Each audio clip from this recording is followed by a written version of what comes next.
ಪ್ರತಿಭಟನೆಗೆ ಸೀಮಿತ ಆಗುತ್ತೋ ನೆಕ್ಸ್ಟ್ ಕಾನೂನು ಹೋರಾಟಕ್ಕೆ ಏನಾದರೂ ಸಜ್ಜಾಗ್ತಿತ್ತು?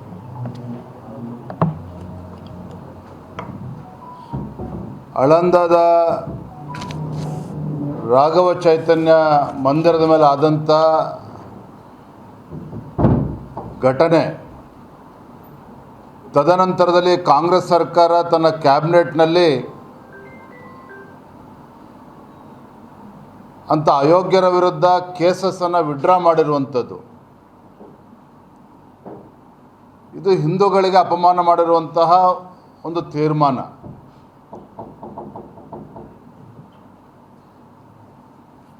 ಪದೇ ಪದೇ ಈ ರೀತಿ ಕಾಂಗ್ರೆಸ್ ಸರ್ಕಾರದಲ್ಲಿ ಈ ರೀತಿ ತೀರ್ಮಾನಗಳನ್ನು ತೆಗೆದುಕೊಳ್ತಾ ಇರುವಂಥದ್ದು. ನಮ್ಮ ಪ್ರತಿಭಟನೆ ಗುಲ್ಬರ್ಗ ನಗರದಲ್ಲಿ ಇವತ್ತು ನಡೀತಾ ಇರ್ತಕ್ಕಂಥ ಪ್ರತಿಭಟನೆ ಕೇವಲ ಒಂದು ಸಾಂಕೇತಿಕವಾಗಿರ್ತಕ್ಕಂಥ ಪ್ರತಿಭಟನೆ. ಆದರೆ ಮುಂದಿನ ದಿನಗಳಲ್ಲೂ ಕೂಡ ರಾಜ್ಯಾದ್ಯಂತ ಎಲ್ಲ ವಿಧಾನಸಭಾ ಕ್ಷೇತ್ರಗಳಲ್ಲೂ ಸಹ ಈ ಕಾಂಗ್ರೆಸ್ ಸರ್ಕಾರದ ಹಿಂದೂ ವಿರೋಧಿ ನೀತಿ ಏನಿದ್ದಾವೆ, ಈ ಹಿಂದೂ ವಿರೋಧಿಯ ನೀತಿಗಳ ವಿರುದ್ಧ ಈ ಕಾಂಗ್ರೆಸ್ ಸರ್ಕಾರದ ವಿರುದ್ಧ ನಾವು ಪ್ರತಿಭಟನೆಗಳನ್ನು ಮಾಡೋರಿದ್ದೇವೆ. ಪ್ರತಿಭಟನೆ ಮಾಡೋದ್ರ ಮುಖೇನ ಈ ಸರ್ಕಾರಕ್ಕೆ ಬಿಸಿ ಮುಟ್ಟಿಸುವಂಥ ಕೆಲಸವನ್ನು ಕೂಡ ನಾವು ಮಾಡ್ತೇವೆ. ಅಲ್ಲ ಸರ್, ಈಗ ಕ್ಯಾಬಿನೆಟಲ್ಲಿ ವಾಪಸ್ ತೊಗೊಂಡ್ರು, ಅದಾದಮೇಲೆ ಇಷ್ಟು ದಿವಸ ಲೇಟ್ ಆಯಿತು.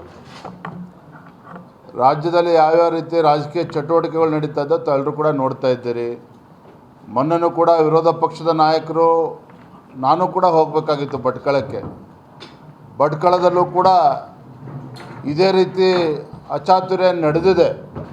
ಅಲ್ಲೂ ಕೂಡ ಎಲ್ಲ ಹಿಂದೂ ಸಂಘಟನೆಗಳ ನೇತೃತ್ವದಲ್ಲಿ ಪ್ರತಿಭಟನೆ ನಡೆಸಿ ಅಲ್ಲಿ ಹಿಂದೂ ಕಾರ್ಯಕರ್ತರಿಗೆ ಒಂದು ಧೈರ್ಯವನ್ನು ತುಂಬುವಂಥ ಕೆಲಸವನ್ನು ಕೂಡ ನಾವು ಮಾಡಿದ್ದೇವೆ. ಅದೇ ರೀತಿ ಗುಲ್ಬರ್ಗದಲ್ಲೂ ಕೂಡ ಆಳಂದದಲ್ಲಿ ಆದಂಥ ಘಟನೆ ಬಗ್ಗೆ ಈಗಾಗಲೇ ಪ್ರತಿಭಟನೆಗಳು ನಡೆದಿದ್ದು. ಆದರೆ ಇಷ್ಟಕ್ಕೆ ಸೀಮಿತ ಆಗಬಾರ್ದು.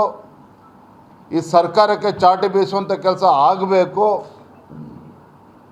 ಮತ್ತು ಕಾಂಗ್ರೆಸ್ ಸರ್ಕಾರ ಪದೇ ಪದೇ ಹಿಂದೂಗಳಿಗೇನು ಅಪಮಾನ ಮಾಡ್ತಾ ಇದ್ದಾರೆ, ಇದರ ವಿರುದ್ಧ ಜಾಗೃತಿ ಮೂಡಿಸುವಂಥ ಕೆಲಸವನ್ನು ಕೂಡ ಆಗಬೇಕು ಅನ್ನೋ ನಿಟ್ಟಿನಲ್ಲಿ ಇವತ್ತು ನಾವು ಹೋರಾಟವನ್ನು ಹಮ್ಮಿಕೊಂಡಿದ್ದೇವೆ.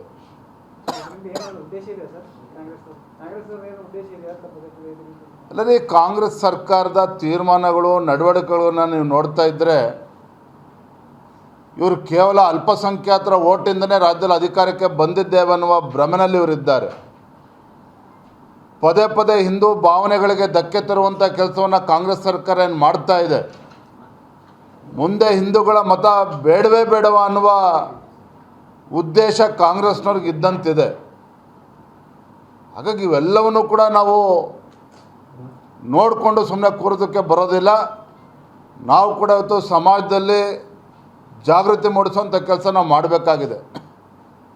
ಆ ಕೆಲಸವನ್ನು ನಾವು ಇವತ್ತು ಮಾಡ್ತಾ ಇದ್ದೇವೆ.